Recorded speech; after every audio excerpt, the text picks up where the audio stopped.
डराने धमकाने की कोई आवश्यकता ही नहीं थी, क्योंकि सरकार अपनी।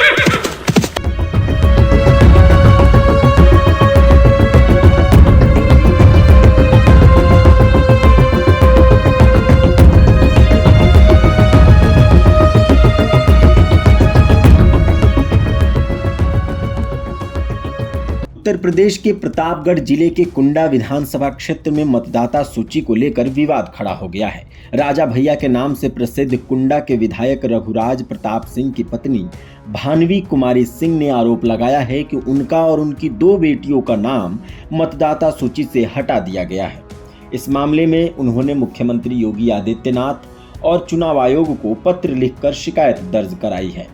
भानवी कुमारी ने बताया है कि उनका नाम वर्ष 2003 की मतदाता सूची में था और 2025 की सूची में भी दर्ज था, लेकिन हालिया विशेष गहन पुनरीक्षण यानी SIR के बाद उनका और बेटियों राघवी कुमारी और विजय राजेश्वरी कुमारी का नाम नई वोटर लिस्ट से हट गया है।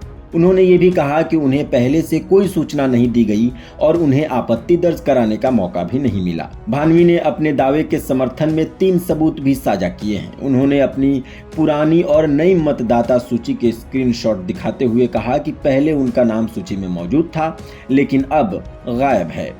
उन्होंने इसे लोकतांत्रिक अधिकारों का उल्लंघन बताया है और ये स्पष्ट नहीं होने पर प्रशासन की कार्यप्रणाली पर सवाल उठाया है। पत्र में कहा गया है कि वे और उनकी बेटियां लंबे समय से बेंती कुंडा प्रतापगढ़ की स्थायी निवासी हैं और यहां वर्षों से मतदाता के रूप में दर्ज हैं। इसके बावजूद उनका नाम हटाना समझ से परे है और इससे उन्हें तथा उनके परिवार को सामाजिक और राजनीतिक नुकसान हो सकता है। भानवी ने यह भी सवाल उठाया है कि जब मुख्यमंत्री ने पहले स्पष्ट किया था कि किसी भी पात्र व्यक्ति का नाम वोटर लिस्ट से नहीं हटाया जाएगा, तो फिर उनके परिवार के सदस्यों का नाम क्यों हटाया गया। अपने दावे में उन्होंने कहा है कि एक ही परिवार के पुरुषों के नाम सूची में सुरक्षित रखने के बावजूद महिलाओं के नाम काटे गए हैं, जो न्याय संगत नहीं है। अब मुख्यमंत्री और चुनाव आयोग से मांग की गई है कि उनका और उनकी बेटियों का नाम तुरंत मतदाता सूची में वापस जोड़ा जाए।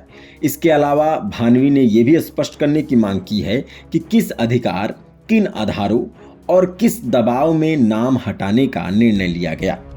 उन्होंने संबंधित अधिकारियों के खिलाफ जांच और कार्रवाई की मांग भी की है। इस मामले ने राजनीतिक चर्चा को जन्म दिया है और कुंडा क्षेत्र तथा स्थानीय सियासी गलियारों में मतदाता सूची विवाद पर बहस शुरू कर दी है। अब देखना बाकी है कि चुनाव आयोग और प्रशासन इस शिकायत पर क्या कदम उठाते हैं और मतदाता सूची में दर्ज नामों को फिर से बहाल किया जाता है या नहीं। आप क्या सोचते हैं SIR प्रक्रिया के बारे में? कमेंट बॉक्स में ज़रूर लिखिए।